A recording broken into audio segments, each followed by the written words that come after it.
Halo semuanya, kembali lagi di Alur Cerita Universe. Pada episode kali ini aku akan menjelaskan film romance berjudul Cinta Laki-Laki Biasa.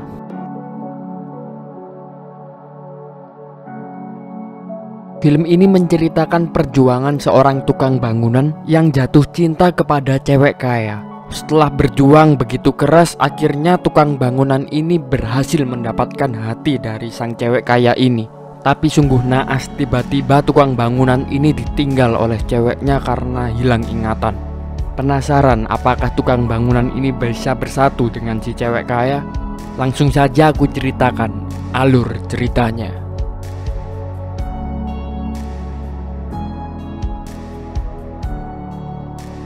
Film dibuka dengan memperlihatkan seorang cewek bernama Nania. Nania merupakan mahasiswa arsitektur tingkat akhir. Nania juga merupakan orang yang sangat kaya, dan pada saat itu Nania sedang akan berangkat kerja praktek. Nania mengambil kerja praktek yang aneh karena dia memilih kerja praktek bersama kuli-kuli bangunan untuk membangun rumah-rumah pedesaan. Tentu orang tua Nania marah karena kenapa Nania memilih untuk bekerja bersama kuli bangunan padahal dia bisa membangun hotel ataupun bangunan-bangunan lainnya yang ada di kota. Nania pun sampai di tempat kerja magangnya. Di situ dia bertemu Rafli. Rafli ini merupakan mentor magang untuk Nania. Nah, Rafli ini juga merupakan pemimpin dalam kerja lapangan, di mana dia memimpin kuli-kuli bangunan untuk membangun rumah-rumah yang ada di desa-desa. Nania pun bertemu Rafli dan di situ mereka berdua berjabat tangan. Rafli langsung menyuruh anak buahnya yaitu Tole untuk membawa Nania ke perumahan desa untuk membangun perumahan itu. Tole dan Nania berangkat ke sana dan Nania pun sampai di perumahan yang ada di pedesaan. Di situ Nania akhirnya bertemu dengan kuli-kuli bangunan. Awalnya kuli bangunan melihat Nania yang datang ke tempat itu pasti aneh dong, ini kenapa tiba-tiba ada cewek cantik di sini. Dan di situ Nania juga bingung mau ngapain karena dia kan juga seseorang yang manja dan juga kaya. Dia tidak bisa kayak mengaduk semen, mengecor ataupun pekerjaan kuli lainnya. Tapi tiba-tiba Rafli datang ke situ. Di luar dugaan, Rafli malah dengan kejamnya menyuruh anak buahnya di sana yaitu kuli-kuli bangunan untuk tidak memanjakan Nania dan menyuruh Nania untuk mengaduk semen dan melakukan kegiatan kuli-kuli lainnya supaya Nania tidak manja di situ. Alih-alih tertekan, Nania malah senang melakukan itu semua. Dia pun dapat beradaptasi berteman bersama para kuli bangunan itu. Nania yang sebelumnya ketika di rumah terbiasa untuk minum susu dan juga makan roti, ketika bersama kuli bangunan, Nania pertama kali mencoba rasanya kopi hitam, terus memakan sambal pete, dan dia tidak menyangka bahwa semua makanan dan minuman itu terasa sangat nikmat. Sejak saat itu Nania menikmati hari bersama para kuli bangunan. Hari demi hari dia lalui bersama Rafli. Ternyata Rafli ini yang awalnya kejam, dia adalah sesosok orang yang baik. Dia tidak pernah meninggalkan sekalipun waktu untuk sholat, meskipun di tengah kesibukannya sebagai tukang bangunan. Melihat itu semua, Nania mulai mengagumi Rafli. Karena Rafli ini selain baik, sederhana, dan juga dia bisa membuat nyaman Nania.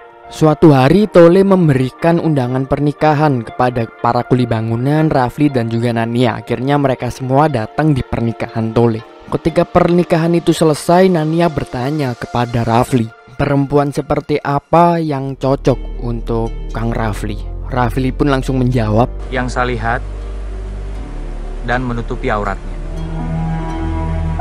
agar bisa sama-sama ke surga. Keesokan harinya Nania dipanggil oleh ibunya dan dia dikenalkan oleh seseorang pria. Pria ini bernama Tio. Tio ini merupakan seorang dokter lulusan dari Jerman dan juga dia sangat pintar dan juga kaya. Nah, di situ ibu dari Nania pun berusaha menjodohkan Nania dengan si Tio karena sudah jelas bobot bibit bebetnya. Perlu diketahui juga bahwa Nania ini merupakan anak bungsu dari 4 bersaudara, di mana saudaranya perempuan semua. Dan saudaranya menikah dengan orang kaya, ada yang menikah dengan politikus, dosen, dan juga pengusaha. Ketika dikenalkan, meskipun Tio ini ganteng, kaya, dan juga pintar, Nania tidak nyaman. Karena ketika itu Nania sebenarnya telah menyukai tukang bangunan yaitu Rafli. Keesokan harinya Nania lagi-lagi bersama para kuli bangunan membangun rumah, tapi itu merupakan hari terakhirnya Nania kerja praktek di sana. Jadi setelah itu dia tidak ada kepentingan lagi untuk datang ke sana. Ketika itu Nania pun pamit dengan para kuli bangunan lainnya dan dia agak sedih karena tidak bisa bertemu lagi. Dia pun bilang ke Rafli supaya Rafli bisa datang ketika Nania wisuda nanti. Dan akhirnya mereka berpisah di situ. Beberapa bulan kemudian akhirnya Nania telah wisuda. Rafli yang sebenarnya memendam rasa kepada Nania, dia pun datang ke wisuda Nania. Tetapi sebelum sempat dia menemui Nania, dia melihat Roy sedang bersama Nania dan keluarganya. Rafli pun yang tadinya datang dengan kepercayaan diri, akhirnya dia memutuskan pulang karena introspeksi diri.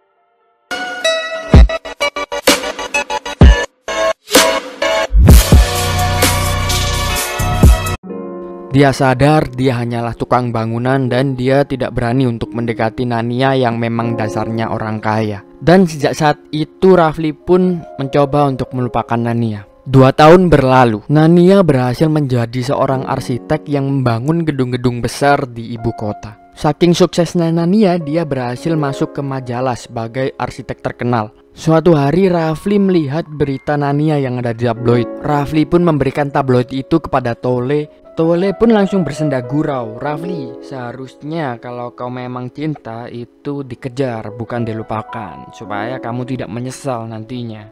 Faktanya memang Rafli selama ini tidak pernah melupakan Nania. Dia hanya berpura-pura untuk melupakannya. Dan Rafli pun langsung memberanikan diri. Keesokan harinya tanpa basa-basi dia pun langsung ke Nania. Dan di situ dia langsung mengajak taaruf Nania untuk menikahinya nantinya. Tentu Nania terkejut dong. Tanpa ada kabar, tiba-tiba Rafli yang memang sudah menghilang selama bertahun-tahun mengajaknya ta'aruf. Aku mau kita taruh. Jadi menurut kamu sekarang waktu yang tepat? Tahun tuh kamu menghilang? Tapi karena Nania memang sudah mencintai Rafli dari dulu, akhirnya dia menerima ajakan ta'aruf itu. Keesokan harinya Nania langsung mengenalkan Rafli ke keluarganya. Saat dikenalkan, ibunya Nania langsung pingsan. Ayah Nania pun meragukan. Di situ juga ada menantu-menantu dari orang tua Nania, di mana mereka semua adalah orang kaya. Di situ mereka semua meragukan Rafli. Makanya saya cuma bawa pete buat bapak dan ibu. Pokoknya kalian harus larang Nania kawin sama laki-laki itu. Mau makan apa dia kalau kawin sama laki-laki biasa kayak gitu? Kenapa nggak S1? Biaya. Atau nggak diterima dia S1?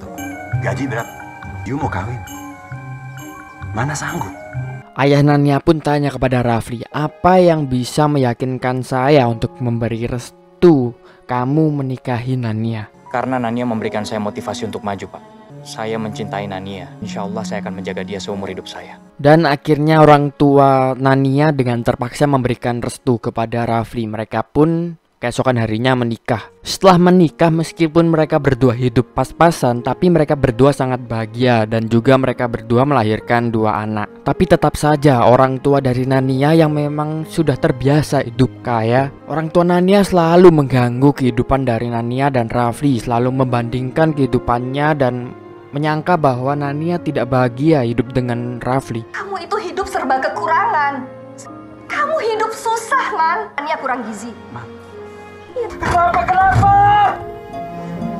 Orang tua Nania setiap hari selalu berusaha memberikan bantuan kepada Rafli, tetapi Rafli yang pada dasarnya memang sudah berkecukupan meskipun tidak lebih, dia pun selalu menolak bantuan dari orang tua Nania. Sampai suatu saat Nania yang sudah tidak kuat karena kedua orang tua dari Nania ini selalu merendahkan Rafli di depan Nania. Nania pun sangat marah kepada kedua orang tuanya. Aku sama Kang Rafli selama ini tuh udah berusaha sabar sama Mama.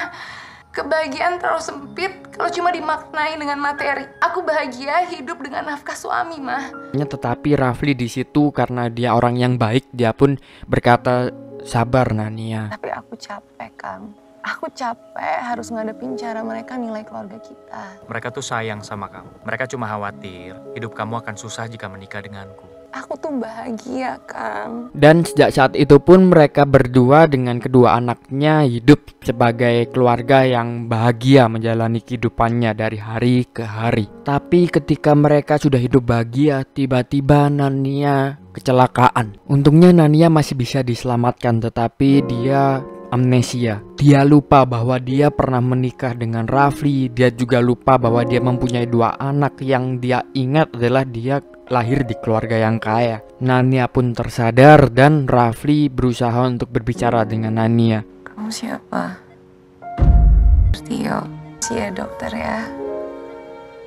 Mendengar hal itu, Rafli tentunya sangat sakit hati, tetapi dia memendamnya supaya Nania juga tidak terluka. Akhirnya Rafli berusaha untuk keluar dan mengalah. Di luar, kedua anak Rafli bertanya, "Kenapa Bunda melupakan kita?" Rafli yang bingung menjawab, dia hanya terdiam. Orang tua dari Nania pun yang mengetahui bahwa Rafli tidak bisa mengurus kedua anaknya sendiri karena Rafli ini kan juga bekerja. Akhirnya mereka menawarkan untuk mengasuh sementara kedua anak dari Rafli. Tetapi Rafli yang memang pada dasarnya tidak suka merepotkan orang lain, dia pun menolak itu semua. Dan sejak saat itu Rafli menjadi single parent. Dia pun merawat kedua anaknya, terus dia bekerja dan juga dia mengurus semua hal-hal rumah tangga lainnya. Dari hari ke hari Rafli juga selalu menyempatkan untuk datang ke rumah sakit karena dia berusaha untuk membantu pengobatan Nania supaya amnesianya bisa hilang. Tapi Nania tidak bisa sembuh-sembuh sampai suatu saat Rafli yang memang sudah sangat sakit hatinya karena dia merasa bahwa Nania sudah tidak mencintainya lagi. Dia pun berkata kepada Nania, Cukup, Nan. Cukup.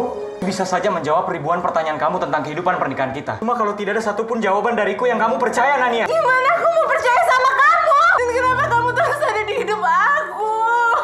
Nania yang mendengar hal itu, sejak saat itu dia sangat marah kepada Rafli. Dia pun tidak mau bertemu Rafli lagi karena dasarnya Nania memang melihat Rafli ini bukan suaminya tetapi tukang bangunan.